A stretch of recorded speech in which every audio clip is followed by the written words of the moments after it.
ربیع النور شریف کا مبارک مہینہ ہے، جو کہیں گے سچ کے سوا کچھ بھی نہیں کہیں گے۔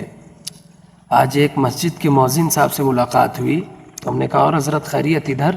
کہ ہاں میں نے وہ جگہ چھوڑ دی۔ کہا کیوں؟ تو کہہ رہے کہ میں وہاں 5 سال سے تھا، جمعے کے دن شاید مائک کا کچھ مسئلہ ہوا تھا تو اس میں صدر صاحب نے ان کو گریا دیا، مؤذن صاحب کو۔ پتہ نہیں دنیا میں کیا ہوتا ہے کہ سب کو امام اور مؤذن میں اپنی بیوی دکھائی دینے لگتی ہے، سب بےہودگی میں اتر جاتا ہے، پتہ نہیں کیا ہے۔ جاہل ہی مسجد کا صدر کیوں رہتا ہے؟ جب امام پڑھا لکھا چنتے ہیں، مؤذن پڑھا لکھا چنتے ہیں، تو مسجد کا صدر بھی تو پڑھا لکھا ہونا چاہیے۔ ہم نے کہا آپ کی بات میں کیسے مان لوں؟ کہا حضرت اگر میری زبان خراب رہتی تو وہاں میں 5 سال سے ٹکا ہوا نہیں رہتا۔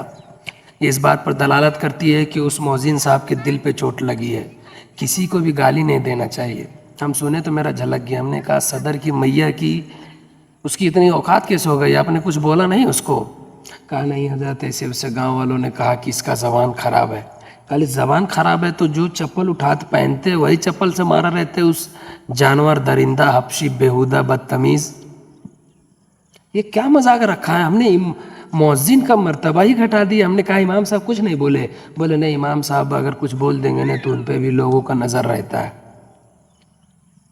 بتائیے، اب امام صاحب کو بھی لوگ یہ کرتے ہیں، اور ظاہر سی بات ہے امام ان کے سمرتھن میں آئیں گے تو ان کو نکال دیا جائے گا کہ آپ زیادہ بنیے گا، توپچی ہیں آپ۔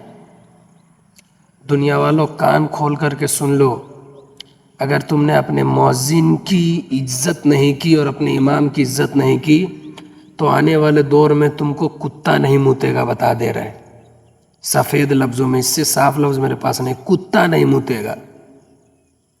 اور اس جاہل صدر کو اگر ایسا صدر کہیں مل جائے تو لپڑیا دیجئے، بعد میں جو ہوگا سو دیکھ لیں گے۔ ایک دم جاہل ہے رے، مسجد کا صدر تم جانور کے لائق نہیں ہے، تم صدر کون بنا دیا رے؟ جانور کہیں کے درندہ۔